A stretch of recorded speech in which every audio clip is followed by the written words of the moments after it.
Let's do this. Let's do this, man. Where's the energy at? How do I want to start this? First one to the field. First one to make money, boys. That should be the start of it. Hey everyone, welcome back to the Mindset Journaling Podcast. Here we deep dive into the unique mindsets of our incredible guests, uncovering insights and experiences that will help inspire you and elevate your mindset. Today, I'm your host, Vincent, and I'm joined by Shubham and Dexter over here. So, topic today is about sales and entrepreneurship. So let me start. Why did you guys want to get into sales? Let me tell you guys about my story. Let me give you guys a flashback when I was still in the Philippines. I used to sell fruits, like a vendors. Wow. So This is new to us. Yes, so That's great. I was like elementary. There's like a terminal of like tricycles, like thing that you go to, like people go in there. There's a passengers, a lot of people walk, and we have like a stand, like a vendor where there's like a lot of fruits, and people we will be walking, and then I'm trying to like sell them fruit, Okay. and then like help them, you know, this smells good, this is better, like upsell them and sell them initially, right? Do those things. So I'm pretty sure since I was a kid, I was already taught about sales, but not subconsciously. It's like I don't know exactly what it is. And then when I get here, I never told you guys about it. I used to work as in a chicken factory. This is just all just new. You guys don't know this. No, I don't. So I worked there. I used to hang chicken after I finished school, college. And I was like, oh, and I don't know if this is for me. In the Philippines? No, in here. Oh, When I got here.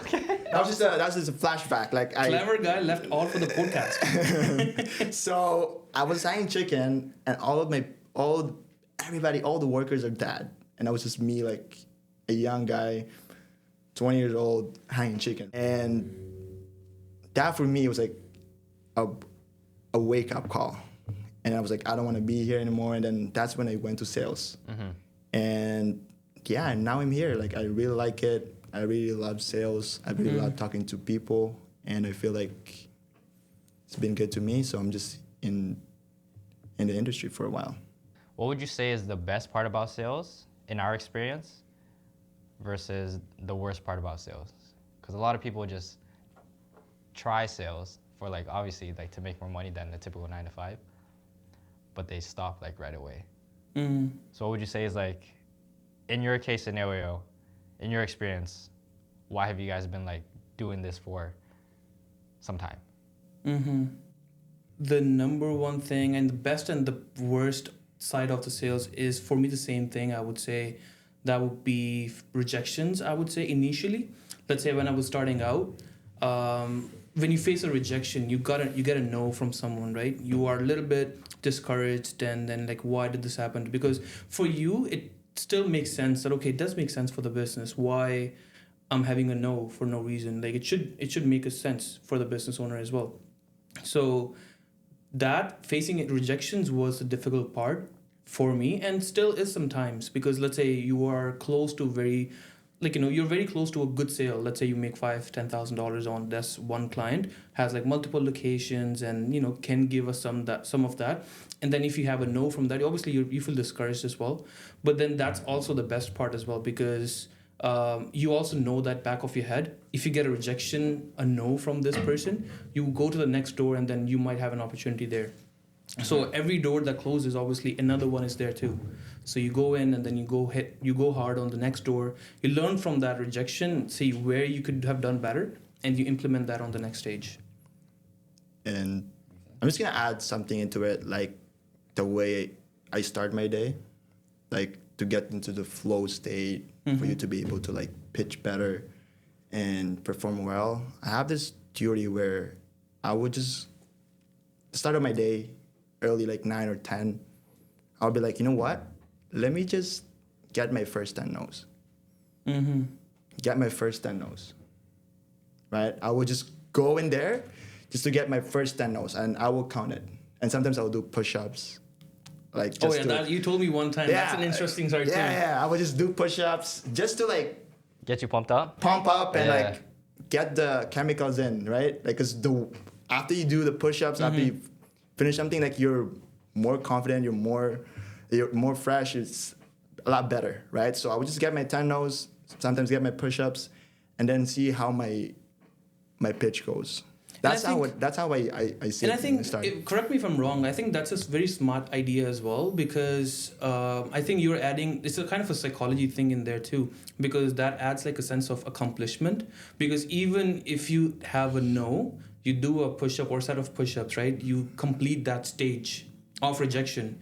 And that kind of is an accomplishment for you as well. Like if I'm getting it right, you do. It's like a process where you complete even a rejection as a process. Yeah. And then you get a sale. That's perfect. If you get a no, you still complete the process. Yeah. And you get a sense of accomplishment. 100%. And it's just like getting my first 10 no's, getting my push-ups done, and and then. So it's a workout at the same time. At the same time, right? Yeah.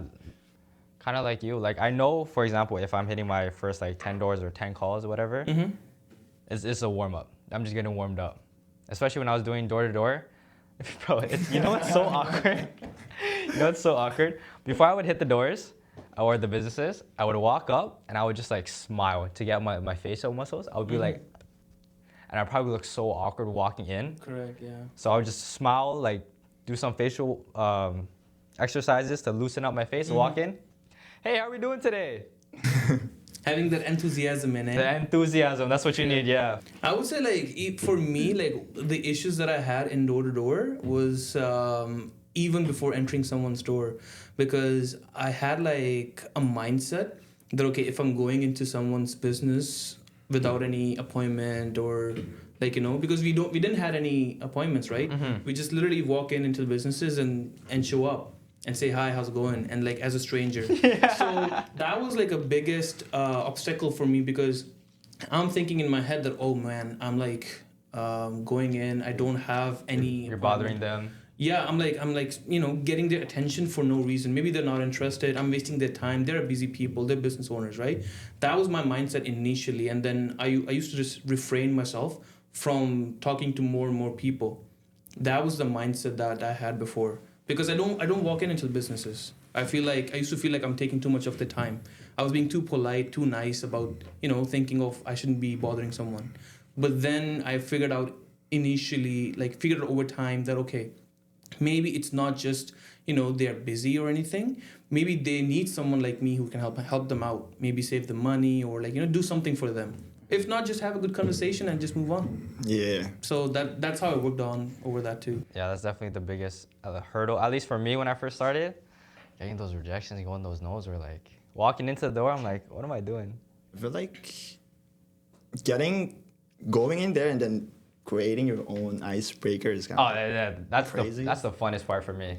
Because you can be like everywhere you want. Like each door is different. Yeah. You would say, right? Like all the doors are differently. So you go in there with the mind of like, it's another opportunity. Yeah. And then you go try to like break the ice. And sometimes you fail, right? Most of the time you will fail, right? But those failures you learn as you walk to another business. Because you self-analyze what worked well, what didn't work well. And then when you go to the other door, instead of you being like stiff or being like, it wasn't funny at all, like your joke was not in, but like when you go to the other store, based on like what happens in the other door, like you can do a much better icebreaker, I would say. Well, what's your go-to icebreaker? What's your go-to icebreaker? I just say like, hey guys, good morning. Somebody actually informed me that this is one of the best restaurants in town. Oh, that's crazy. If you put emphasis on it like that, yes, they'll listen to it. Yes, and they were like, oh my God, you're in the right place. And I just tell my name, hey, my name is Dexter, and then do my own thing, right? So it worked well for me. Or sometimes I ask like very confused way. I'm like, I'm actually don't know if you can help me. I'm just looking for the person who's in charge of the debit machine. Would that be you, miss? Are you the big boss? Are you the owner? And they're like, no. And then they actually help me and then get the owner. You get the initial relationship with someone, and then but if you have a good relationship with someone, you build someone that either they will tell you, okay, what's the best time to catch someone? Yeah. Or they just get the owner for you. Or because people once the people, what I thought was people always wants to help other people. That's a good icebreaker, man. Yeah. That's a good icebreaker. I think for me, it was just I walk in, if I kind of assume what the race is, I just say hello in their language. When I started, there was a guy working before me. So to the point that you mentioned, like he used to have like hello, how are you, goodbye, thank you, and for some reason he had I love you as well in like 7 or 8 different languages, like Hindi, Mandarin, and all different languages. So obviously like utilize all those things and then just be like, because let's say if you see a Chinese person and then go to an Indian restaurant and they spoke in Punjabi, he'll be like shocked. Oh, for a all the second. time. Every time I do that, every time they're like, I go in, let's say it's the Punjabi guy. Yeah. I go in, he's like, looking at me different. Oh, Sasrikal Paji. And they're like, oh shit. And immediately the guard's down. Yeah, like it's cool. it's like it's so hard to ignore that as like as an icebreaker, because at the end of the day, icebreaker is just to like get conversation started somewhere. Yeah. Like even we're talking to business owners here, right? Yeah, I mean, they're every time. smart people. They know what's going on, what's up. Like we are there for some reason, some cause, right? So they know what's going on. So they understand you. They know why you're trying to have that icebreaker in there. But the idea is to just have a conversation started. So, I mean, whatever you put it out there, it just works. If it works, it works. Makes sense. Do you feel like you wanted to do sales and get into business because you felt like the 9-to-5 job was quote unquote like a trap, or to make more money? For me, I went to sales at the beginning just to learn the skills. I remember when I had an interview on Bell. Remember, that's my first sales job in Bell. I was like, why you want to be in sales? The guy was like that, and I'm like, oh, because I want to know how to sell. I don't know how to sell, so I want to know how to sell. So like with the way I answered the question, with the enthusiasm that I really want to know how to sell, he was like, I like that guy, and he picked me, right? So at the beginning, it was just learning how to sell, learning the psychology of people, learning all those skills, but along the way, you learn different skills. Right? You learn leadership, you learn how to speak to people, you learn communication, you learn, public speaking. You learn different types of skills that will elevate you. And now, once you've been in sales for that long, now you're thinking, okay, you know what? Let me build a business for it, right? And I'm pretty sure, like, it's just some people are meant to be employee, and some people are meant to be entrepreneur. Yeah. It's just a matter of who do you want to be? What do you want to do? What do you want to do? Yeah. Or who do you want to be? Do you want to be this guy or this guy? And it's totally fine whatever you choose, right? Exactly. It's like, although we're all here, I'm sure we all want to have our own businesses and start something big. It's okay to be I mean, it's okay to be an employee. Like if the 9-to-5 life is for you and you're fine with making X income, coming home, knowing what you're doing every single day, relaxing, sleeping, really rinse and repeat, that's fine. It comes with the risk as well, right? Like the risk that you're putting as well. Yeah. I feel like you gotta have a high risk. Like a high risk tolerance? Exactly, to be in that position to do that thing that you want to do. Yeah, but like I think what the point that Vincent is also making is like some people prefer like having a stable income, a stable lifestyle. Yeah. Because like I had a friend, we were in Toronto because I lived in Calgary for some time and then I moved to Halifax and then I got here. So he was here since like all this time for like 6-7 years when we came to Canada. So the idea is like, and then I suggested him like, why don't you do some business? Because he's still getting like 70-80K as an income, which is not bad honestly. And then he wanted to do something like he didn't want to take any risks basically. Like, and then I asked him like, are you happy? Because like, let's say even right now with the tariff situation. That's a crazy question. Are you happy? That's a deep question. Honestly, like, because I think in a way, because like we are on our Instagram all the time. We see a 17, 18, 19-year-old kids making, let's say, like, driving Lamborghinis and all those things. You kind of obviously it's a human nature. You compare yourself to them. And then you kind of compare yourself to that person who's making $1 million at 17 years old and to that friend who don't want to become like that person. He just wants a stable life with their partner and then just come home, live a normal life, no risk, no nothing like that. So I said, like, are you happy? It's like, yeah, I'm happy at my job. Like, he's one of my friend, like, who's not in that mindset of like running the business and everything. Mostly are like that too, which are like, I want to have my own business. I want to start something of my own. Want to be an entrepreneur. Doesn't matter if it pays less than I would have been doing a job. Still, that's fine. But then the question is, at the end of the day, will you be happy doing what you do? Right? Because you're gonna be there. I've seen a video where like the work from after we graduated from college all the way to 65, that's just as you work. Oh yeah, literally. You see the video? It was so fascinating. It was like, oh my God, like I spent all my life and work. And if you don't love it, if you don't like it, it's even worse. And I've seen even the worst scenario from there, because I've worked at a valet business, like it's a valet servicing business at an airport for, let's say, a year. And then at that point, it was just for getting my PR documents and everything. So I've had people who are working there for, let's say, 20 years. And at the stage, I'm like, at that point, I was 21, and then he was 72 years old. And I just came to Canada, and my question was like, don't you retire at 65? Because like I was still new to the system and everything. Like, isn't it like compulsory? Like you retire at 65 and then you're good and the government takes care of you. It's in most cases that's true as well. But like there's two things. Either they're not able to keep up with the inflation, with expenses. That's number one. Number two is like now they just feel alone. And then they want to do something in the free time. It's not even about the money at that point. They just want to be busy, and then want to do something. That's not wrong. But like, I don't aspire myself to be working out of boredom. Mm-hmm. I want to travel places. That's the kind of lifestyle that I want. That's why I chose sales, entrepreneurship, and businesses like these. Yeah, going to your risk taker point, and then we'll talk later about the success. Like comparing yourself to the younger people doing all the success. Mm-hmm. Do you feel like sometimes, only you guys can answer this. I'm born here. Mm-hmm. So do you think coming as immigrants makes you more of a risk taker and makes you more, let's say, bold or resilient to, let's say, rejections, failures, and stuff like that compared to people who are just born here? Because you see a lot of, for example, immigrants hustling 24/7, trying to make as much money as they can, taking over the entire job market. Mm-hmm. But I've heard that a lot.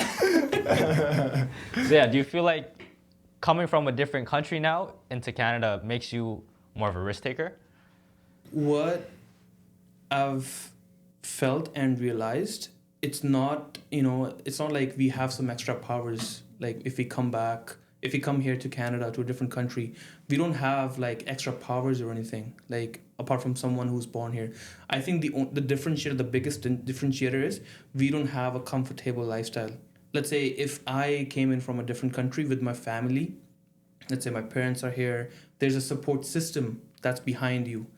You can still be a failure, to be honest. And I'm not saying that being born here is equal to being a failure. I'm not saying that. What I'm trying to say is that if you have like a support system back of your head, like what if I don't go to job this week or next week? You won't try as hard? You won't try as hard. You will like, it's not like giving up, but it's like delaying things. It's like procrastination. So you delay things because, my mom will take care of my gas bill or whatever it is, right? Mm-hmm. For me as an immigrant, when I came here, like I was worried about getting my tuition fees because like I came as a student about 7-8 years ago. And then my worry was the day I landed, that was like Boxing Day, 26th of December. And then I was so keen, like I came from India where the temperature is like plus 20, plus 30 in the winter time. And then when I came here, it was minus 40 degrees in Calgary. But I went out, I didn't have proper shoes because snowshoes, I've never heard of something like that when I was in India, obviously. So I just went out. I literally went door to door applying for jobs and everything the next day. The next day after you landed? After I landed, yeah. Because like it's not about like I was desperate, but I was excited as well to be to be like, independent and then be working and stuff like that. Because like I had tuition fees, which was like $30,000 that I had to pay. A lot of students have way more than I had. Because it was like a diploma course, it's like 2 years, right? That makes sense. So I had to pay all of that off, being a student, working only 20 hours. So I didn't have much time to waste. And I didn't want to ask my parents as well, because then being a guy in their 20s, that's more like a failure for me. Like if I cannot provide for myself, that's like the tuition that's my choice to come here to this country. So I should be capable enough to contribute towards Provide. either family or for myself. Like because you're coming here all by yourself now. Like you said, that like comfort. Yeah. Right. You're so discomfortable at the moment of coming here. That's why you take all these risks. That's why you try so hard to become comfortable in a new place. Am I right? Yeah, and then comfort and support system as your family, because like there was a phase in my life, like I think a year or 2 years ago, where money wasn't a problem, and then I got comfortable. That's a nice problem to have. It's a nice problem to have, but then I think you must have heard about the problem, like you lose your drive, you lose your the motivation, ambition, yeah. Because obviously, like we are far from being the 1% of the world or the country in some regards. So there's obviously, you shouldn't be stopping, you shouldn't get satisfied. But then when you have comfort zone, comfort family support system, because like I had a girlfriend and the food wasn't a problem. Food, I'm not saying that. But like but we teamed up, and then she took care of some chores, I took care of some chores, so everything was working fine. So I was not aspiring, and I was not working hard for the next level, next up. So I got lazy, and there's like a saying that obviously we must have heard of, like difficult times create strong men creates good times create weak men, and then weak men creates difficult times. So I was in that loop, but then it's like I felt that. That was rehearsed. Just kidding. I heard it from. Where'd you hear that from? I think I listened to one of Joe Rogan's podcast, and the OG, but yeah, and that was a wake up call for me, because like it's not about getting comfortable, like it's not just about comfortable and then support system. Like you can still be an immigrant and then get comfortable and then create those difficult times for yourself. So it's not about being born or coming from a different country. It's just about comfort zone. You gotta have to get out of your comfort zone to achieve whatever you want to be. Yeah. Can I answer the question? Go for it. Yeah. So in my case, got a kid from Philippines, where like it's so different compared to here. I would just give you guys an example. In the Philippines, it's a little bit harder for you to get a job, first of all, because there's not that much job. So a lot of people are like, doesn't have a job. They just, what they do is just go in the street and then drink for the day, right? So As a kid? No. Like, if you're our age, right? So okay. if you don't have, education, something like that, there's a lot of people out there like that. And I was growing up in Philippines, and being in a third world country is a struggle. Because there's no shoes, it's only slippers. You have to eat together, because if you miss out one person, they won't be able to eat, So it has to be like a community. It has to be like together. You do everything together. Wait, so you said like you have to eat together? Yeah, like because if you miss and then you don't eat? Because the food is only shared. It's very limited. Like in a family? In a family, yes. Okay. So you have to do it together, or else one person missed it and there's not left, much food left. Oh, I was thinking about something else. I was thinking like if one person's missing, like they got kidnapped, so you guys couldn't eat. Oh no! There's no kidnap. No. There's no kidnap. But having those experience, living in a country with tropical, and I've been like from Manila to different type of islands. I get to like experience different type of like people, and coming here was a struggle, because it's just my mom. My mom has to be like to go to different places, go to Hong Kong, go to like Canada just to get here, and then wait 4 or 5 years, like you know, like a lot of years that I didn't see my mom, and then coming here, and then when I got here, it was like I thought it was the best country ever, and then I was like, it kind of is because there's a lot of opportunity. But one thing that I realized is that the weather is a bit, you know, cold. And then I was like, it was completely shocked. I was so shocked about the culture, because in here you wear shoes every time. Back home, I just use slippers. Chanelas, right? That's how you do. Like, and then, you know, when I grew up, you know, like came here, 16 years old, get a part-time job, you know, provide for myself and help my mom as well. So it's like a lot of struggles right there. So that's why you want to put yourself in the best way possible to be able to to get there, right? Because if you know there's two sides, like there's this one and then there's Canada, there's Philippines, there's Canada. You want to put yourself where, you know, like I want to be successful. Why? Because you know how to struggle. You've been struggling, yeah. Exactly. You've been through that. Those days, yeah. Exactly. So you have a comparison compared to like a person that didn't have that. I feel like it's a different kind of like mindset as well.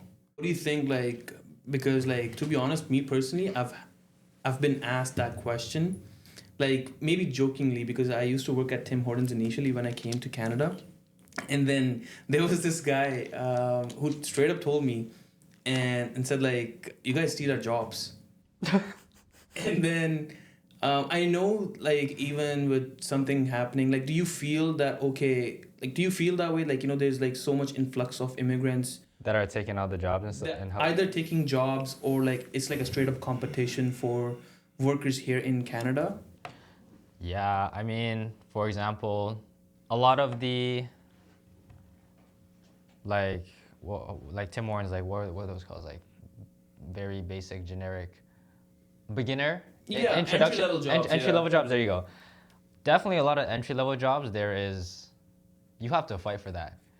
Like even some of my friends, for example, they graduated, and times are very different. So when you graduate, it's not like you get a job right away. Some people have to look for like part-time jobs. Some people are like looking for 8 months, a year, just to even get any type of job that they're forced to look for an entry-level job, right? So definitely with immigration and a lot of people, especially where we are, taking all the entry-level jobs, it does make it harder. And I also feel like, because there's a lot of nepotism. There's always nepotism in any type of business, any type of industry, whatever, right? But I also feel like, for example, someone who graduated for like an IT software, right? They're searching for a year. But you have, for example, Shubham, your uncle owns this IT software, but he hired his nephew. His nephew was daughter-in-law who doesn't know anything about IT. And someone else gets the job while someone actually is more qualified, like quote unquote more qualified to get the job, doesn't get the job. I think like with nepotism, we have like that thing in India where like, you know, a lot of Bollywood celebrities, like just like Hollywood, Bollywood, you know, they promote their kids on to becoming a next actor and everything. Maybe they can help you get a break. They can get you in the first movie. They can maybe get you started in a job, right? But like to be actively working for a long period of time and get successful, that's like a hard thing. Yeah, and because your question was just the job market in general, right? So basically getting into like the entry, even getting your foot started, I would say it's a lot harder. And it's like what I tell anybody or like tell other people like who are trying to find a job, it's like no one really cares about your resume. I think there's a stat, it's like only 5% of employers actually look at resumes, and then the rest is just through like connections or like people that they know, references. Like even for example, Joey down the street. If I know Joey down the street, I would give him a chance, even though I talked to him one time, then Dexter sending in a resume through email yesterday. Like, I don't know if that makes sense, but... Yeah, I mean, like, at some point, it's like, let's say if we start a business, right? Okay. We want to bring every pieces together, and then we want to make sure that what we are working on, it's a baby, and then we want to make it successful. Let's think it that way, right? We want to make sure everything goes well, right? So yes, someone could be more qualified, but like there are other things that we have to look upon as well. Let's say if the person shows up every day, if the person's gonna be 100% possible that other person is exactly the same, could be even better than the person that you know, but you don't want to take those chances because when I was working at the same Tim Hortons that I just gave you an example of, there was this person as a customer who came in, is like, why don't you hire people or students who are, let's say, born here or let's say of other race or anything like that. Yeah. But then what I suggested to him, like, why don't you talk to our manager about it? So like not to just put it on their way, but like then we had a discussion about it, like why I asked him to talk to our manager. The reason was like, let's say most of the people that he wanted us to hire were, let's say, students who goes to school, like 15, 16, 17-year-old kids. But then they would call in sick sometimes, or let's say they would back out from like a shift that was given to them. Yeah. So that's like a problem for the HR or the person who schedules shifts and stuff like that. So if that person, the person who's like scheduling shifts and everything, is getting those problems every single day, they want to find some more reliable labor market where that person can rely on. And I've worked long hours as well. Like I've worked, let's say, like in a single day, I worked like 20 hours at some point. What's the longest you worked in? 20 hours? I don't know if you can say it on camera. Oh, because the legal? Yeah. I don't even know 20 is legal. The longest I've worked is like Did you get a break? In a day. 32 hours. That is not in a day. No, I mean like in a day. 32 hours, you In go a day. past 24 hours without sleeping. You worked 32 hours. You didn't sleep? You didn't sleep. I didn't sleep. So I worked. Budgie, was your break the nap time? How would you do I that? was just, to be honest, I was just pumped at that 32 point. So, hours So straight. I was working at 2 jobs. So one job was That's crazy. Tim Hortons, and the other one was pizza. It's like a local pizza shop. So in the morning, I used Before to. you answer that question, can I ask you a question first? Mhm. Would you think pineapple is good for pizza? I love pineapple. I love pineapple. If you guys love pineapple? I love Sorry, love pizza pineapple. lovers. Sorry, Italian people. If you're It's- watching, I love pineapple on a pizza. It's a good flavor. That's my go-to, bro. Hawaiian, right? Hawaiian. Hawaiian Yeah. pizza, but Go with ahead. chicken though. Go ahead. So yeah, I used to work at Tim Hortons, and then I used to work at pizza shop. Okay. So I did first shift in the morning at Tim Hortons, and then I did the second shift at pizza shop, and then someone called off in the night and then didn't show up. So they didn't show up in the shift, so I had to go back to the Tim Hortons for the night shift. And then in the morning, I had to open for pizza shop. So I went back for a pizza shop. So I had like 4 shifts altogether. Okay, so it wasn't continuous at one place. It was. Not continuous at You one place. worked You at- different. You can't do it. Yeah, that's what. That's. I thought you were like continuous at like Tim Hortons the 24 hours. I was like, what? No, but like I was still like, so the pizza shops, yeah, I mean, not like at the same business, not at the same business, but my waking hours while I was Okay. working was still 32 hours. Yeah, so the businesses are fine. It's legal. Oh, it's legal. Okay. For me, I think it was 8 to 5 a.m. 8 a.m. to 5 a.m. Yeah, and that's from doing servers. Serving jobs, right? Yeah, it was crazy. At the same place. Same place.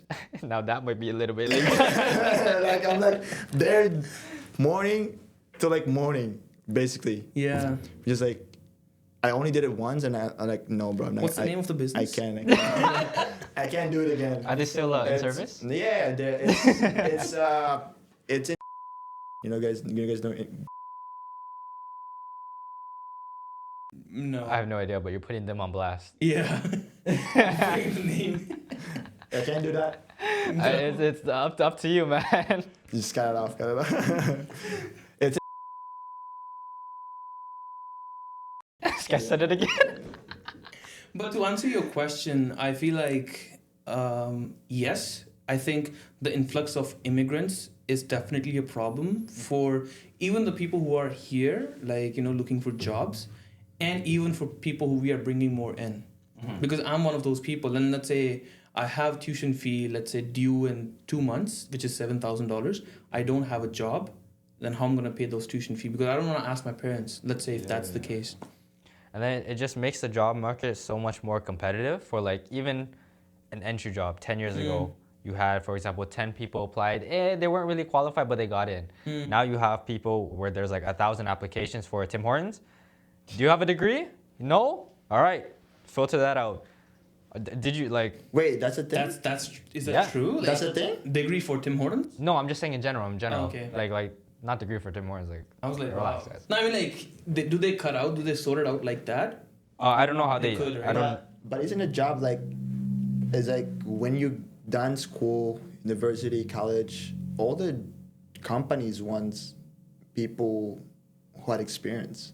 Yeah, and Like 5, 4, 3 years experience, and then yeah, and that's why like it's You getting have no- you just it's getting more finish. competitive, right? Yeah, like, how do you get that experience if they don't even give you a shot? Know your network, nepotism, get it. That's what I said. That's 100% a problem. I mean, like, they expect you to have like an internship courses way before when you're working to just get a passing grade. I mean, that's kind of for me as a student where I just care about passing marks and that's about it. But I mean, like, when you're going through that phase, you don't know how tough the market's gonna be. So you don't know if you're gonna need the internship or no, like, things like that. But So and then when we are not prepared for that, it's just very hard. And then those references and everything, that definitely, like, just makes it harder for someone who's just fresh off, like, who doesn't know a lot of people and stuff like that. But I feel like if you're young and then you finish college, university, I feel like one thing that you want to do is, you know what, let me just go work for you for free. Because you have no risk. Like, you're single, you don't have family, you don't have obligations, right? So in that time, I was like, you know what, let me just spend my 1 year just learning whatever industry you are, just learn it. Well, a lot of people. Even though it's free, just learn it. Get all the networks, right? Network is your net worth.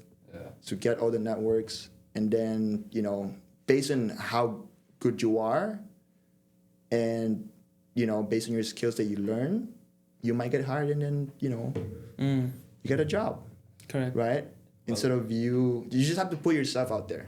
That's the main thing I want to say. Like, put yourself out there, and for you to be able to see the opportunity. That's what I would advise young people. Yeah, that makes sense. But a lot of people won't do that because they want the money, Exactly. right? And they can't fathom the fact that, I mean, everyone struggles with this. Even I struggle with this. Like, you can't fathom the fact that you're working for free, for nothing, for someone else, in a sense, right? But I feel like the intention for it is like, you know what? Let me work for you. Let me shadow you. Let me get all your skills. Let me get all your skills. Right? Because the more skills you have, the higher your word is. And that's a different mentality, which I don't think a lot of people have, though. Exactly. Because some people base their self-worth, confidence, net worth on the amount of money they have in their bank account. But money comes and goes, Yes. right? So but your skills always stay. Exactly. But that's also hard because you can't physically, tangibly see your skills. Debatable. You can't physically, tangibly see, like, for example, numbers in a bank account that'll make you feel good compared to, I know how to sell. I know how to, for example, do construction now that I have, like, sales experience or whatever, et cetera, et cetera. But it's just that different mindset of, like, okay, I can see the money, but I can't see my skills and how I've developed, in a sense, working for free, if that makes sense. I feel like you gotta be rich in the head first before you actually see it. Because what you think is what you get, I would say. Like, your thoughts is crazy that you can actually make it a reality, Yeah. I would say. So you gotta be rich in your head first, get all the skills, right? Perfect them, and then boom. All of a sudden you got it. I think for someone who's just graduating, the number one thing that I would recommend someone is just get out there, talk to a lot of people if you don't know. And when I say talk to people, I don't mean by create a network, because I understand, let's say you were in a phase when you just graduated, maybe you have student loan on you, maybe you have rent and all those expensive over your head. So you might be thinking, what's the best option? Just go on LinkedIn, or obviously you want to take all the routes. You want to go on LinkedIn, you want to go on, find jobs and everything too. But the best thing is just to get out there and talk to a lot of people, because back in the day, door-to-door services. Like if you face a rejection from one door, let's say if you're even applying for a job, you go to one door, second door, third door, there'll be people who might need people to work on. So it's important to just not blame the system, to actually just get out and then be out there, talk to people about like maybe if you need help, I can help you out there. And then to your point, just work there for a day or two. And if you like my work, then I can be here, right? And then if you don't like my work, then I'll just head out. But then it's upon to you that, okay, you give you 100% to secure the job. 100%. Right? All right, bringing it back to sales, because we went on a tangent on graduation and jobs. What would you say is your biggest lesson that you guys learned in sales that helped you got comfortable and more confident in just in the industry, in this type of work? What would you say is your biggest lesson? Or biggest moment you had or realization that you had? That's a very good question. I'm glad you asked. Just kidding, go. There's this one situation that happened. I would say that's one of the best lessons that I've learned, and one of the best paycheck that I've missed as well. Is that like I think I've waited on way too long. I was working with a client, and then they had delivery drivers who used to sell meat door to door. I think I know this one. We know this one. This is actually your first day, like when I It was was there. me and Dexter's I was first day. there. So And your car was a little bit messed up. Not right now, I guess. It was like 5 dudes or 4 dudes. Four of us in the business. It was 4 of us, and then we went on to the business. At that point, I didn't even know how commissions. It was still early stage of my doing door to door, and so they had different delivery drivers who had the machines to basically sell door to door meat for a business. So I talked to the business, and they had his problem was he wanted to buy, because the more machines you sell, I had a contract for like 8 to 9 machines, sell them in my early days. That's like a decent commission of around $6,000-7,000 off a single sale. Like for me as a beginner, like that's like 2-3 months of, actually around 2 months of paycheck, a month and a half of paycheck at that point. So the guy agreed with me. Everything was good, but the only thing was he wanted to wait for some time to have their drivers experience with like a touch machine and stuff like that. Right? Maybe we could have just started them with 1 or 2 machines. That's definitely an opportunity. But then I wait, and he's like, I just need more time when I hire more young drivers. Or let's say when I have 1 or 2 more drivers, I can implement it with 1 or 2 devices. But then I waited way too long. I thought like, okay, this guy is in my pocket. And then when he decides, he'll call me up and then we'll do the sale. I've waited. And then I just found out in the same group chat that we are, one of my own friends, like he didn't know that I was working with that client, obviously, but he put that sale out. And then I see his name, and then all those 8-9 devices was listed in there. I was like, is it the same guy? Don't be the same guy. And then when I confirmed with him, is it this guy's name? And so I was like, yeah, that's him. So the lesson I learned from that story, what happened there, was like, don't wait on it. Like, don't be like it's in your pocket. Just work for it and don't settle until it's actually in your pocket, until you actually have it. So that lesson taught me, like, be proactive, be decisive, and then don't delay a lot of things. Makes sense. And just to add for the day and everything, I would say you can't control what you get, but you can make the best out of it. Yeah. But for me, my biggest lesson, I would say, is having a great mindset. I've noticed, like, a lot of times, like, if you don't have a good mindset, I don't think sales is for you. Because you're gonna doubt yourself, right? Doubt is a very strange feeling, right? You don't know.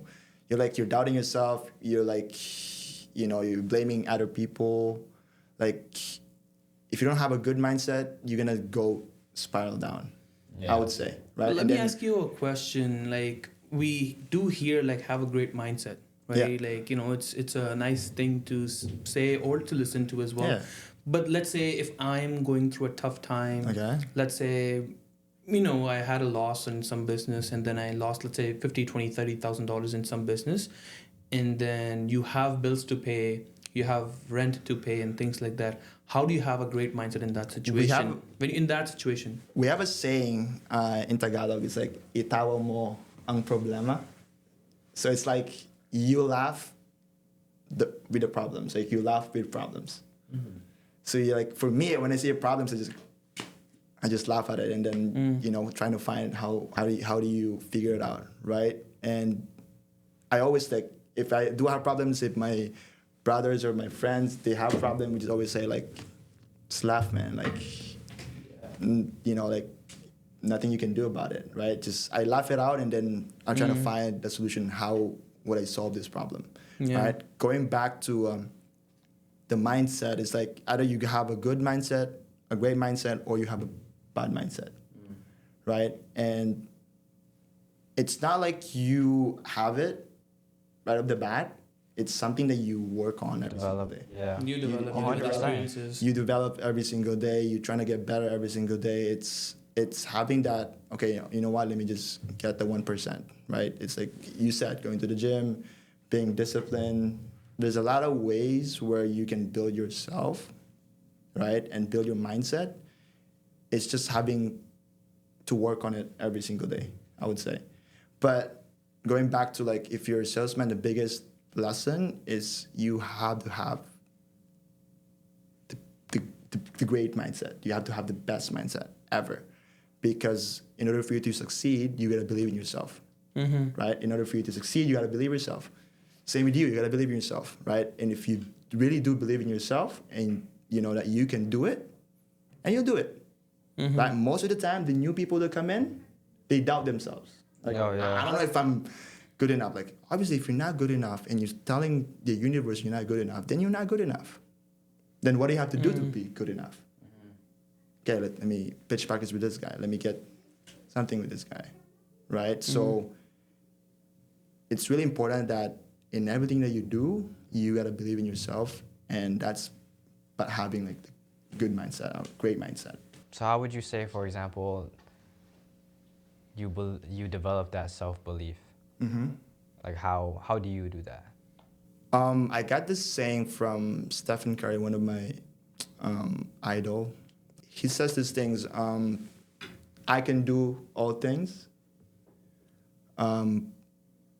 That words from the Bible that I always keep in mind, that, whenever adversity, whatever struggle, whatever problem I have, whatever things come my way, I'll be like, I can do all things through Christ who strengthens me, right? So for me, I gotta have something that I can be my own. Whenever I face that struggle, I'll be like, you know what, I can do all things.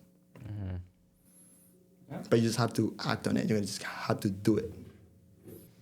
How do I think? I would say I would like to add a little bit onto it. Like, even since I was a kid, I used to think possibilities with the probabilities. So what I'm trying to say here is that I used to think that, okay, do you think like someone could possibly do this job? Like, I don't think of it as like I can do this or no, but I just think of it in a bigger picture, saying that, okay, is this thing possible? Someone in the world could do that. I mean, let's say we are in 2025, like Elon Musk doesn't have aerospace degree or anything like that and is still flying rockets out of the earth, right? But I think of in a way, like if it's possible, if it's humanly possible, then I could do that too. Yeah. So that's one way that I calm myself down, that, okay, I don't have to worry about something, that, okay, if a task is achievable here or not. I think of it's like achievable anyone, then maybe I can do that too. Yeah. If it work out or no, that's a separate. Results is not those are not in our control. If we start a business, we don't know if it's work out or no, but you can put all of your effort to make it possible. This is always in like the back of the mind. I'm pretty sure for like any entrepreneur or whatever, right? So there's this quote that I read from a book. It's, even though you take all this risk, you work more hours than, for example, a regular employee, it's not guaranteed that you'll make more or be better than them, right? So In terms of what, like be better than in money? Or? in terms of, for example, like money wise and comfortability wise, Okay. right? And then with that quote, the thought that always runs in my mind every so often, I'm sure like any entrepreneur, any like type of business person can relate to this. It's, what if I spent the next 5 to 10 years building this thing, working more hours, working my heart out, and it doesn't work out in the end? Whereas you saw, for example, let's say Jimmy worked regular 9 to 5, climbed with the corporate ladder, making steady income, super comfortable with his life, didn't work as hard as you, like in your opinion, but now after 10 years, he's living a better life than you. I don't know, that to me sometimes, it's maybe that self-belief or that self-doubt, but to me, every time I think that, it's like, wow, I'm really spending my 20s to potentially make greater returns in my 30s, but what if it doesn't work out? And that's a very scary thought. And that's the reality for some people. It's like they spend all this time chasing after whatever they wanted, and then 10 years down the line, it's just, they're back at square one. Well, I think I don't even worry about I don't even get scared about that fact, to be honest, because I used to get scared because let's say, so back in India, obviously, I think everywhere, it doesn't matter where you're from, your parents kind of compare yourself to maybe another sibling or anything like that. Oh, all the time. We're all Asians here, bro. So, I mean, not everyone does that. I mean, it's not like, okay, if you're Indian, everyone does that, or Asian, everyone does that. But, when I came here in Canada, there was this one guy from, from one of our family members, and then he's 2-3 years younger than me. So I used to compare myself to him because he's outspoken, he's extrovert, he likes to go out and then talk to people, making connections. Because when we came here, I used to think, and it's still the case, that okay, your network, your connections is what gets you ahead, right? So I was like, okay, I'm lacking that. What if it doesn't work out? Because I don't even want to talk to a lot of people. That's not my thing. But not doing that can get me behind in my future.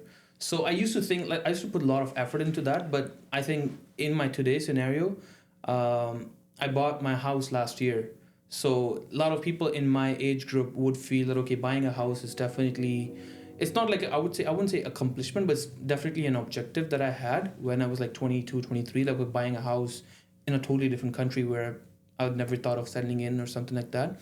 But what if it doesn't work out? And maybe let's say, I'm not doing the negative self-talk, but it's just a scenario. What if something happens in my life and then 2 years down the road, I file for bankruptcy, I sell my house, and a lot of bad shit happens. So what's the benefit of me comparing myself today to someone who was doing better, who was doing bad or better? Yeah. And then 2 years down the road, they're in a different situation. So, I mean, let's say if, to your example, you mentioned that, okay, if you put in those 5-10 years into a business, if that fails, this thought of you being a failure as compared to that one person is a bullshit idea. Or 2 people or 3 people. Because there are 8 billion people out there. So who is your really competitor? Who's really your competitor? Who you're comparing yourself to? It's just your lifestyle. You just want to be better. I still think that, okay, it doesn't matter what I'm doing right now in 2 years or 3 years. If I'm still working on bettering myself than I was before, I would 100% be living a good life at the time of 60, 65. Whereas the employee mindset, I know that maybe he would have 1 or 2 extra houses as to someone who needs it, but then they'll be still going to work and then still would be living off that 15-day break that they get from their workspace, where maybe I would be enjoying my life at wherever I want in the world. So I look at what I want when I am 50 or 40 years or 60 years old, whatever that is. So I look on that side of it, where I want to do, what I want to do when I'm 50, 60 years old, not where the situation might be with one of my friends. So I don't compare. And does that make sense? It does. So you're looking at the end goal of where you want to be rather where than I want to be. It doesn't matter who's doing what in their life. It doesn't really matter. Because maybe, I think Gary Vaynerchuk has mentioned it multiple times that if I, like he said, like I know a lot of millionaires who have who have everything they need. They could, get a private jet or anything, but they're not happy in their life. But he also has like a school friend who's literally doing 9 to 5, has like 2 kids, a wife, come back home and has the best life ever. So the point is, it's not about money. It's about like who's happy at what they're doing. Just to add into it, comparison is a thief of joy, right? Comparing this person to this person, like when you go to the gym, comparing this guy's physique to my physique is not gonna do anything for me, right? Correct. It doesn't do anything. What you have to do is you just have to like compare yourselves to yesterday, compare yourselves to last year, right? And then self-reflect like, oh, right, last year I didn't have a house, and then now I do have it. The one thing that you've been dreaming, you have it. So you just have to like mentally like pause for gratitude. I'm like, okay, now I'm in this place. I used to be that, and now I'm here, right? And then just like being grateful for those things that come your way. And the same thing is doubt is a very strange feeling because it doesn't do you good, I would say. But most of the time, people are always doubting themselves. Yeah. It holds you back. Even me. Me, I doubt myself. I don't know if I'm really good enough, right? Same thing with Vincent, same with you, Shubham, right? All of us have that feeling of doubt, but I feel like just you recognizing it, like, okay, I'm doubting myself. It shouldn't be like this, right? And then just like correcting yourself, okay, I can do this, no problem, right? Just believing in yourself and having the confidence for you to be able to do it. I feel like that's how it is. But once you have doubt, I feel like you just have to recognize it. Like, okay, I'm doubting myself. Come on, man, you got this, right? Be your cheerleader, right? Yeah, you have to be your biggest fan. Exactly, be the biggest That's fan. true. Like you can do all things, right? That's I would suggest. Like for me, I don't want to compare myself to anybody.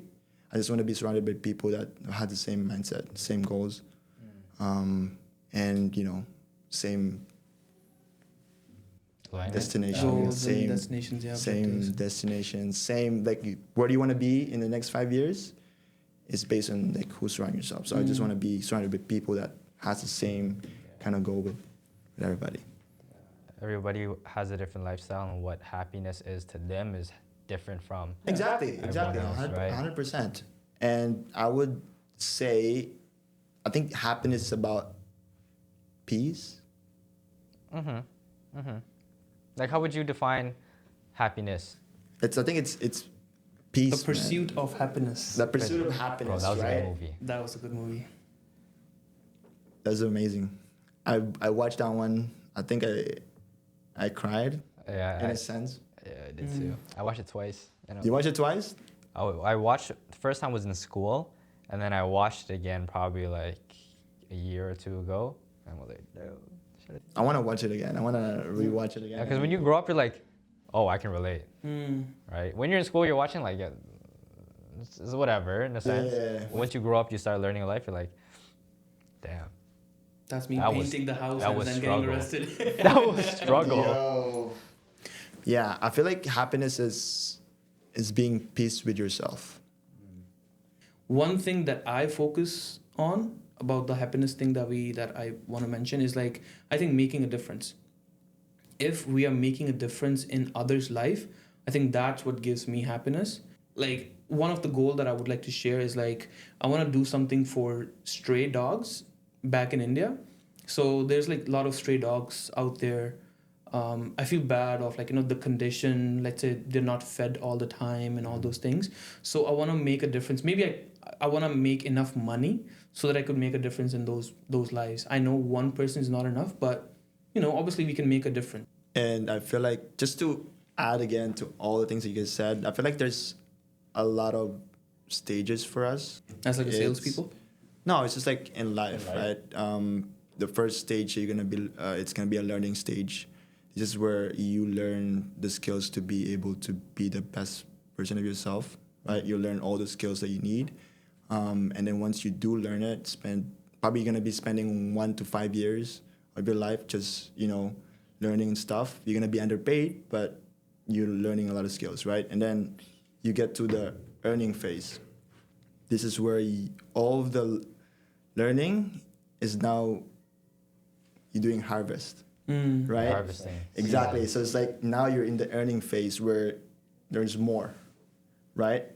And after that earning phase, you get into like giving back phase or like returning phase. Yeah. Like where you're returning all the Whatever all you- the- what whatever you you got whatever from you the harvest, community, whatever yeah. you You're giving the got, seeds away. you're giving back to the community, giving back to Yeah. people that help you along the way. I would say. Yeah. And I was talking to my friend the other day, literally like 2 days ago, and he's like, okay, there's stages in life, right? Obviously, times have changed where it's like, you know how they say, oh, go to school, graduate, get married, buy a house, have a family, and you're set. Obviously, that time period or that time delay is very different now compared to our parents or like a generation ago. Really different. But we were talking about, because we're in our 20s, right? And then we was like, yeah, like when we were 18, we thought once you graduate, you get a job, you're good, you're set, You you get a work up girl. the ladder, you get a girl, you get married, Yeah, that's right. have a kid, you have a house, and that was it. But going through life now, we're like, okay, early 20s, no one knows what the fuck they're doing. You graduate and then you still in that find a job phase. It's like we graduate, That phase is not over yet. early 20s is like, bro, we're just figuring like life out. Yeah, Like, what do we want to do? 100%. And then it's like we're realizing that like, oh, people in their like upper 20s, like late 20s, like 26, 27, 28, close to 30s, they're like, okay, now they have like a sense of direction, they know what they're doing, they're getting their life together. But what we thought initially was totally different to compare to where we are in life right now, if that makes sense. Yeah, it makes a lot of sense. Yeah, But I just wanted to relate. but I feel like If I left out. 20s, you guys agree with me, but 20s is all about making a lot of mistakes as much as possible, like failing as much as possible, I would say, because you're gonna know where you're gonna be good at, right? Like, okay, this one doesn't work. Okay, maybe I'm not good at this. Let me try this one.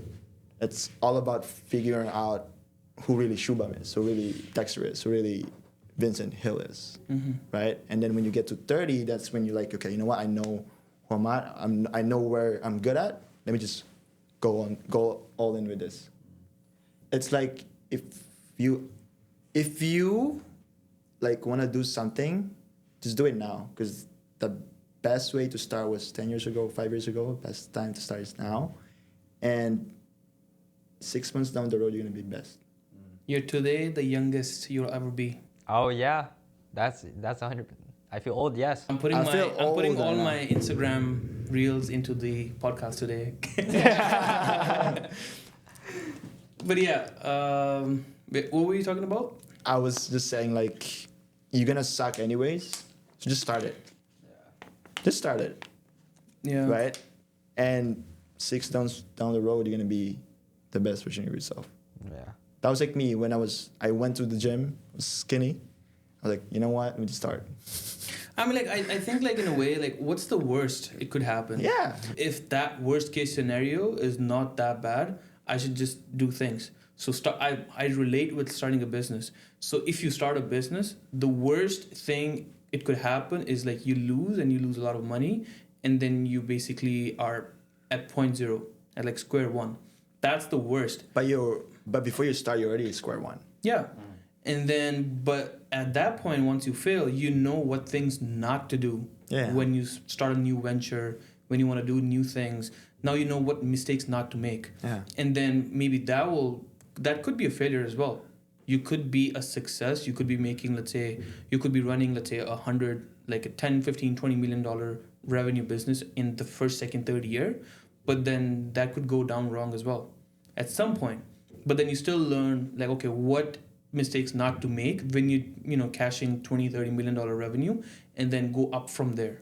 So you're still learning. Even if you go to square one, you're at square one with a lot of experiences and mistakes that not to be made. Yeah. So you go and, again, start from there, and you go towards success. Eventually, at some point, you'll be living the life that you want to be.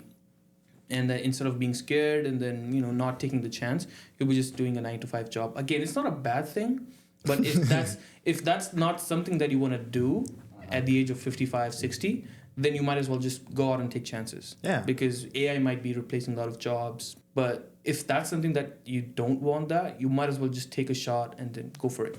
Yeah. Life is a compilation of experiences. Yeah, exactly, 100%. Right?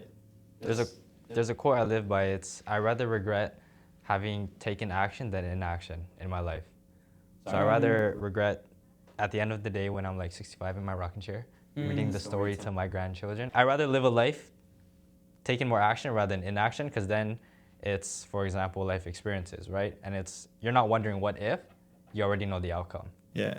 And then you're not constantly thinking back in your head, you're like, oh, I should have asked this person, or oh, I should have started this, or like, what would be if I X, Y, Z, right? And then just 2 days ago, I was talking to one of my friends, a different friend, and he said something along the lines of, although we have our resumes, we don't put everything on our resumes. Like, we don't put our failures on our resumes, for example, because we want to Have a good first impression. show Tim Hortons that we're We successful. can hold a coffee cup, yeah. Yeah. We can talk to clients. Yeah. We can talk to customers, right? But that thought came in mind, was like, why don't we start putting our failures, everything we tried, on the resume? Because then it's also your life experience. It's also showing that you took the chance to do something even though you failed. For example, I might have started a Shopify. It didn't work out. I might have started the podcast. It didn't work out. I might have started a bubble tea business. It didn't work out. But we don't put that because it seems like we're downplaying ourselves. We're like, we suck. Why did we start? But I think we should start actually putting everything that we tried on our resumes, even though they say fit into one page, everything on our resumes to show that we are outgoing, we tried this, we have this many skills. Yeah. Just to add, a great entrepreneur is going to failure without losing any enthusiasm. Yeah. What was your stat that you told me long time ago, back when I was still working with you guys? We were in the car. You were like, there was a stat. You're like, every successful entrepreneur fails like at least 27 times before they make one. Oh yeah. So there was this video that I saw, again, Instagram. This guy always in Instagram, man. I guess so. I'm helping people making money, so I watched the reel. So there was this case study. So they got like, I think about 50, 60 young entrepreneurs who are a millionaire. And then they found out like, okay, how many businesses they started before they had the $1 million business. So the average number was about 23, 24. So that was the average. Some people had like 30 failed businesses. Some had like 20, some had 10, 5, whatever. But the average of those 50 people was like 22, 23 businesses, which were a failure and then got to a success. Yeah. So the idea of like entrepreneurship, we see the good side of it. We see the cars, we see, you know, fancy stuff. We see yachts and private jets and whatnot, but we don't see like how many hours, how much time, 100%. or how many failures that person has been through. So I think we should be appreciating, instead of like, you know, undermining someone of a failure. Because I think it happens a lot of in my culture as well. Let's say if someone fails at something, we tend to discourage that person. Oh, I told you, it cannot work out. Like, instead of discouraging someone, we should be more, you know, go toward encouraging someone. Okay, you take the shot. Like, okay, it didn't work out. So we should ask, well, like, how was your journey?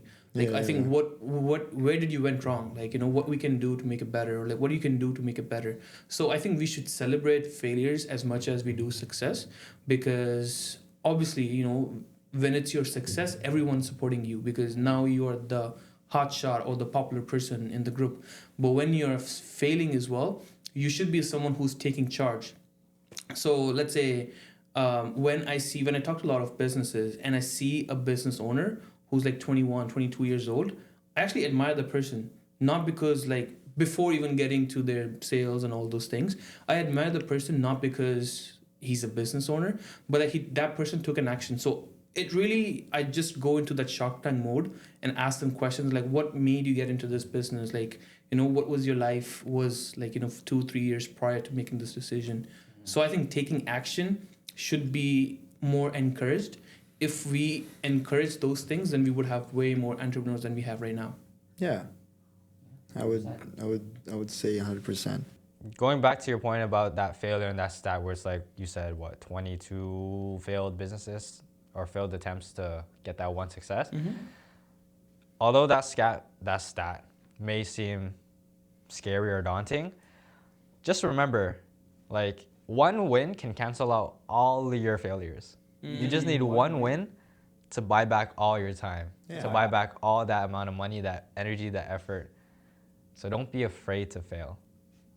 You can apply it to like gambling too. It's like one big win can make up all your losses, but You just have to win one time.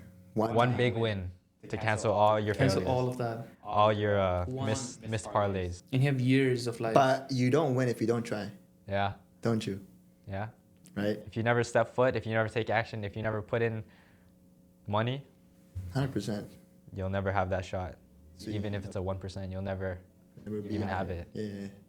So you have to like be friends with failure, I would say.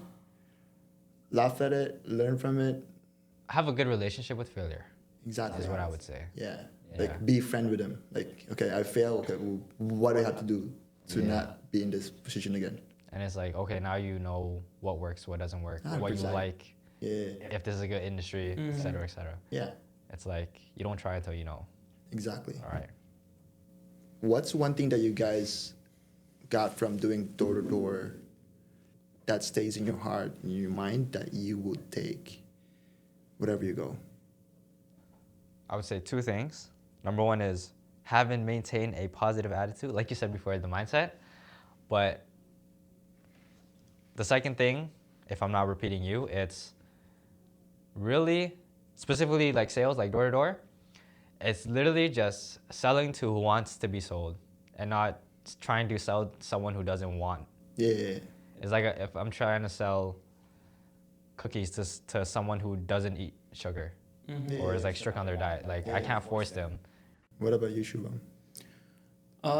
I think the biggest takeaway from door-to-door selling is being persistent, I would say, because before doing anything like that, I had a bad temper. Like, I cannot take no for an answer. Like, I used to, like, if someone, let's say, be rude at me for something, right? Like, I'm not talking to this person ever again. I might be the same person in some cases, because then it's a matter of self-respect or ego or anything you want to say.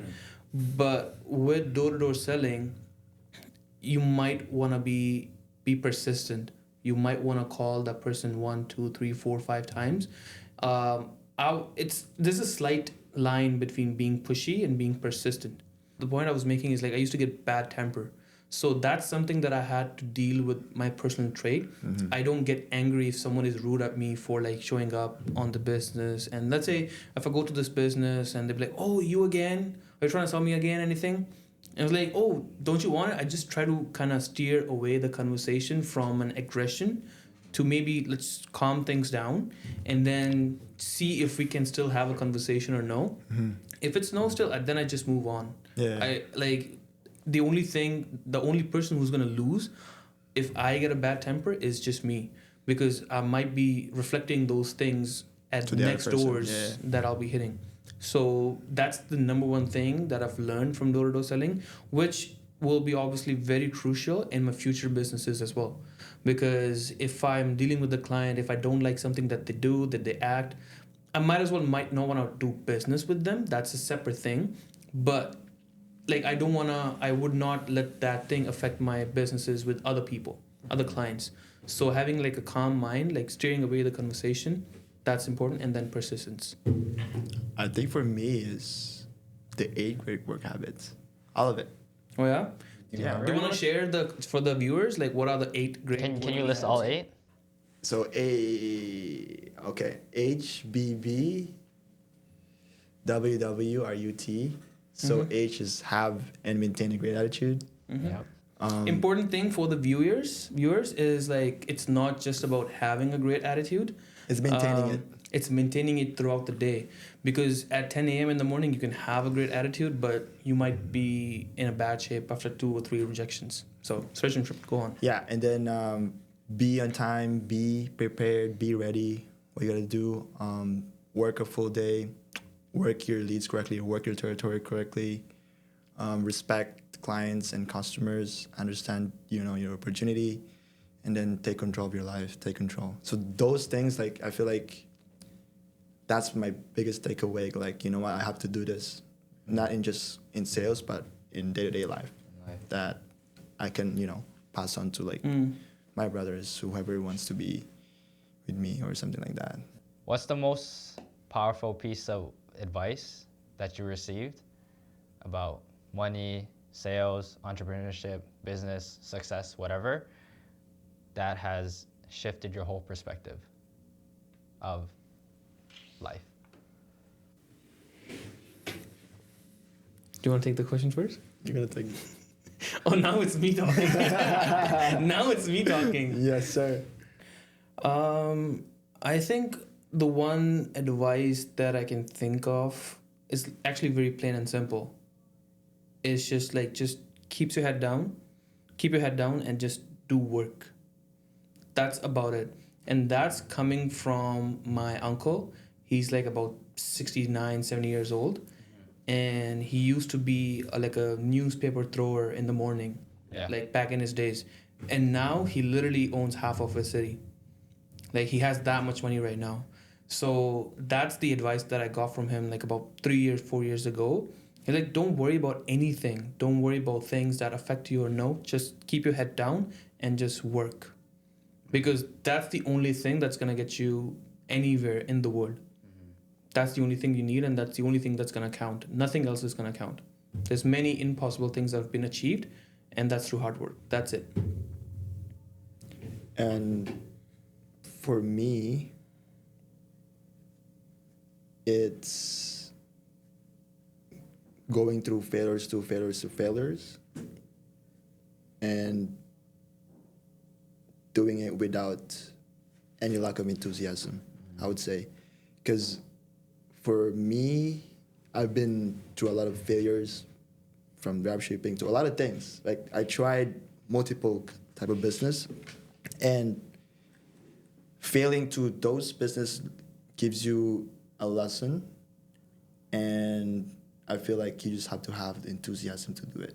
Yeah.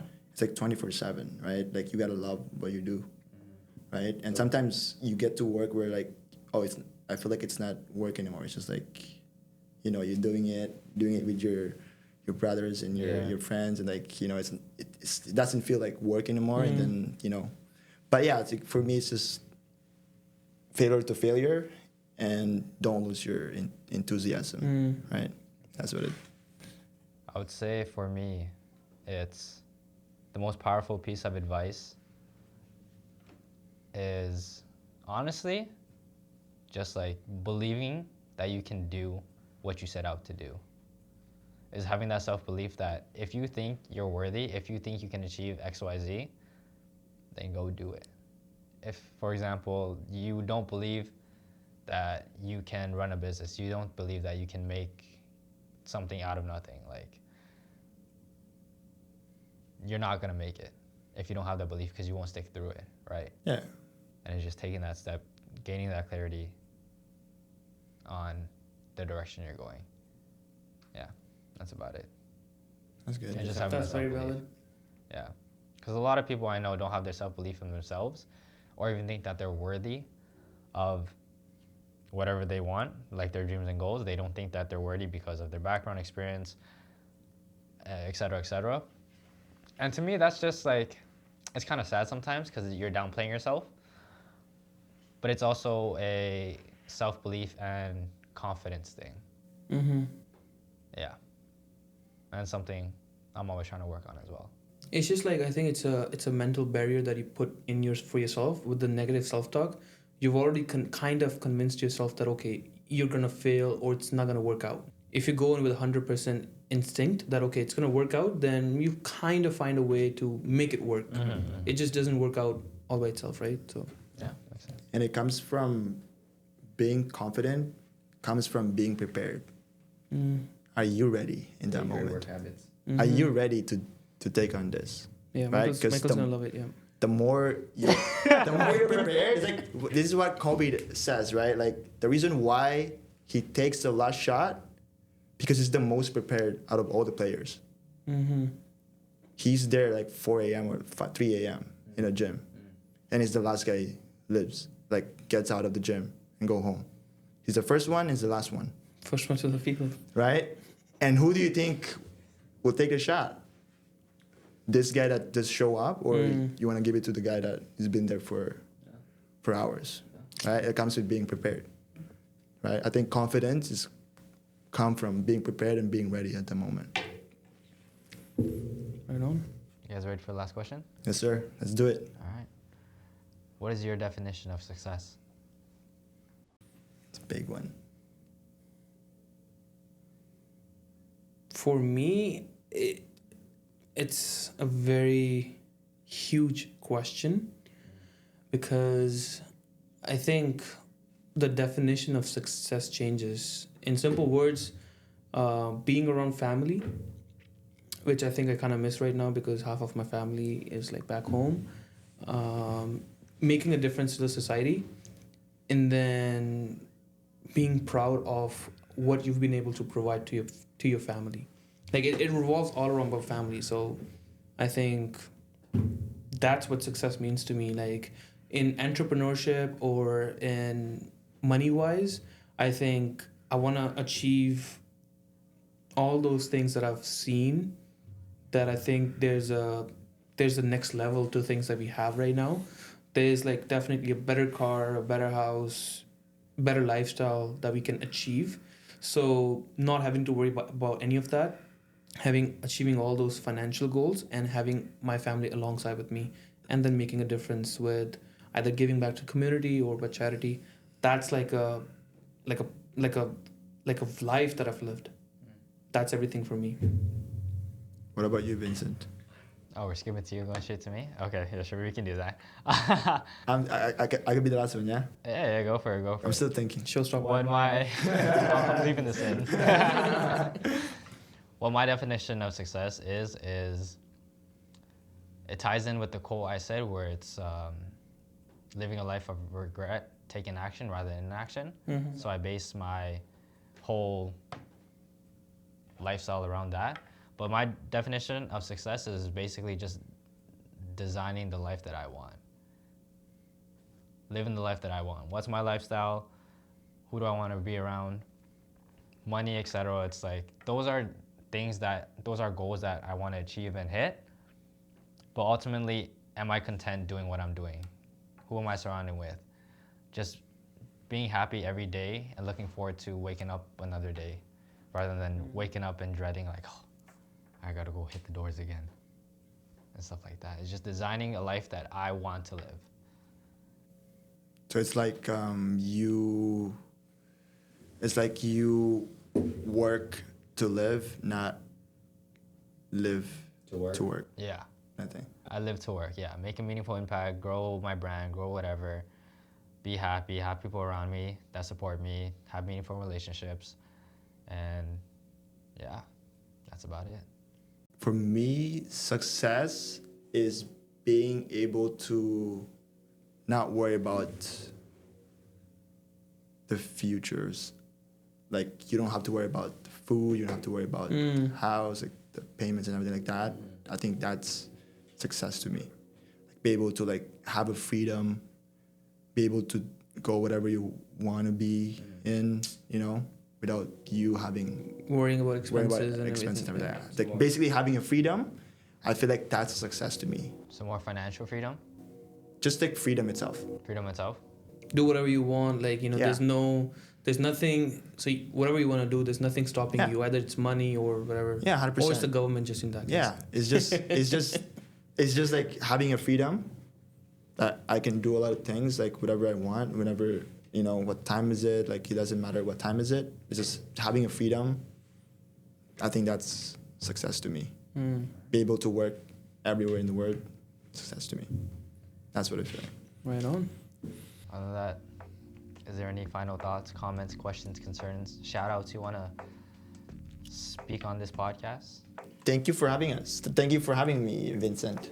Thank you. You're welcome, Dexter. It's a pleasure. It's a pleasure coming along. Seeing with you, we Shubham. met at this podcast, and then it's been a pleasure. Working with you in the past, and then now here at the podcast. Like it comes a long way. Like being here, I'm grateful that I'm here. Hopefully, in next episode, I get a chance to like sit here again. Be a millionaire, and then I deny your podcast invite. And then talk to here again, because I feel like time is just fast. So quick. I feel like it was pretty. Take in. It's been a year since we all met. No. It's been a year. It's been a year. It is. In March, it was a year.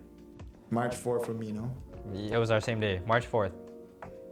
It's been a year. It's been a year, so it's been a year since I met that meat guy.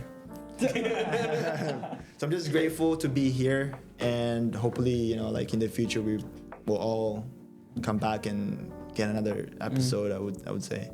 Of course, yeah. 100%. I'd love to be a part of that too. Hopefully, we will be at different stages, and then we'll be doing great in our lives. Exactly. And shout out to my team, GT Legacy. Yeah, sure, go for it. That's it. All right. Other than that, if that's all, that's it. That is it. All. Thank you, my brothers. Thank you, man. Thank you. Appreciate the invite. No worries. For those of you who have tuned in and stayed to the very end, we appreciate you for your time, and we appreciate you for tuning in today. If you haven't already, be sure to like, comment, and subscribe for more episodes. And until then, my friends, take care. Do subscribe. And hit the like button.